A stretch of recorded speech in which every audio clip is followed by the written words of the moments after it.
नमस्कार. सध्या thyroid disorder खूप मोठ्या प्रमाणात भारतामध्ये वाढत आहे.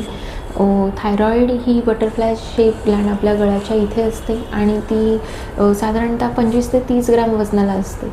पण तिच्या वजनावर अजिबात जाऊ नका, कारण या थायरॉईड हार्मोनचं जे फंक्शन आहे ते आपल्या ओव्हरऑल बॉडीवर होत असतं.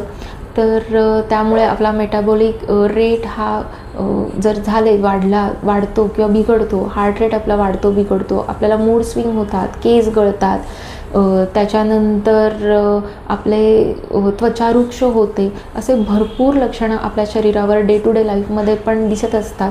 त्याच्यानंतर आपण अचानक विसरतो, आपली डिसिजन पॉवर कमी होते. त्याच्यानंतर सेक्शुअल ॲक्टिव्हिटीमध्ये सुद्धा याचा इम्पॅक्ट पडतो.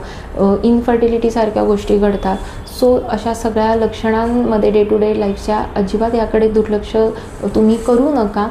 पण तुम्ही आयुर्वेदिक ट्रीटमेंट आणि काही पॉझिटिव्ह लाईफस्टाईल चेंजेस तुम्ही करून नक्की या थायरॉईडच्या डिसऑर्डरवर मात करू शकता. तर हे पॉझिटिव्ह लाईफस्टाईल चेंजेस कोणते आहेत, किंवा तुम्ही डाएट्स व्यवस्थित घेऊन कुठल्या गोष्टी करू शकता, कुठले असे छान फूड्स आहेत, कुठले न्यूट्रियंट आहेत. जर तुम्हाला न्यूट्रिशनल कमतरता असेल तर हे थायरॉईड बरे होऊ शकतात, असे मी न्यूट्रियंट्स तुम्हाला आज सांगणार आहे. तर पहिलं न्यूट्रियंट ते म्हणजे सेलेनियम आहे. सेलेनियम हे T4 to T3ला कन्वर्ट करण्यासाठी महत्त्वाचं असतं. तसंच ते अँटी इन्फ्लेमेटरी असतं. आणि ह्या सेलेनियमचा सोर्स काय, तर ब्राझील नट हा रिचेस्ट सोर्स आहे. पण 1 ते 2 ब्राझील नट्स तुम्ही रोज घेतले तरी खूप होतं ते. आणि त्यानंतर मासे, अंडी यामध्ये सुद्धा सेलेनियमचं प्रमाण असतं. दुसरं न्यूट्रियंट आहे ते म्हणजे अर्थातच आयोडीन आहे. तर आयोडीन हा बिल्डिंग ब्लॉक म्हटला तरी चालेल तुम्ही T4 आणि T3चा, क्रुशियल आहे खूप ते. तर त्याचे सोर्सेस अर्थातच म्हणजे आयोडाईज सॉल्ट आहे आणि सीवीड पण आहे. पण सीवीड आपल्या ह्याच्यात जास्त खाण्यात नसतं. तर आयोडाईज सॉल्ट हे तुम्हाला व्यवस्थित घेतलं पाहिजे. पण जर तुम्हाला ऑटो इम्युन डिसऑर्डर असेल, जसं की हॉशिमोटो, त्यामध्ये मात्र एक्सेसिव्ह आयोडीनची मात्रा घातक ठरू शकते. सो तुम्ही हे वैद्यकीय सल्ल्यानुसारच आयोडीनची मात्रा तुम्ही ठरवावी. त्याच्यानंतर तिसरं महत्त्वाचं न्यूट्रियंट आहे ते म्हणजे झिंक आहे, जे TSH नीट व्हायला मदत करतं आणि T4 T3ला कन्वर्ट करायला मदत करतं. तर झिंक कशामध्ये असतं, पंकिन सीडमध्ये झिंक असतं. त्याच्यानंतर तीळ तुम्ही खाऊ शकता, चिकन खाऊ शकता, वेगवेगळ्या डाळी खाऊ शकता, त्यामध्ये झिंक खूप छान असतं. त्याच्यानंतर चौथं जे न्यूट्रियंट आहे ते म्हणजे ओमेगा 3 फॅटी ॲसिड.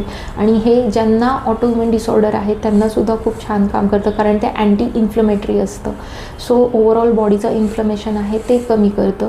सो हे ओमेगा 3 फॅटी ॲसिड कशामध्ये असतं, तर ते अर्थातच मास्यांमध्ये असतं, वॉलनटमध्ये असतं, फ्लॅक्सीड, जवस याच्यामध्ये असतं, वेगवेगळ्या डाळी यांमध्ये ओमेगा 3 फॅटी ॲसिड असतं. सो तुम्ही वॉलनट, फ्लॅक्सीड किंवा मासे यापैकी तुम्ही काही खाऊ शकता.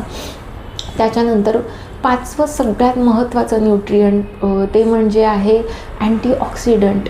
अँटीऑक्सिडंट हे असं असतं ना की जे ओव्हरऑल तुमचं इन्फ्लमेशन कमी करतं, ते पूर्ण शरीरावर काम करतं. आणि आपल्या या थायरॉईड हार्मोन्स किंवा ऑटोइम्युन डिसऑर्डरमध्ये जे बॉडीमध्ये मायन्यूट सेल इंजुरीज म्हणतात, ज्याला आपण फ्री रॅडिकल इंजुरी म्हणू शकतो, फ्री रॅडिकल इंजुरी म्हणतो, त्यामध्ये हे अँटीऑक्सिडंट खूप छान काम करतं, त्याला रेजिस्ट करतं. सो तुम्ही अँटीऑक्सिडंट नक्कीच घेतले पाहिजेत. सो हे अँटीऑक्सिडंट कशामध्ये असतं, अर्थातच सगळ्या बेरीजमध्ये असतं. ब्लूबेरीज आहे, ब्लॅकबेरीज आहे.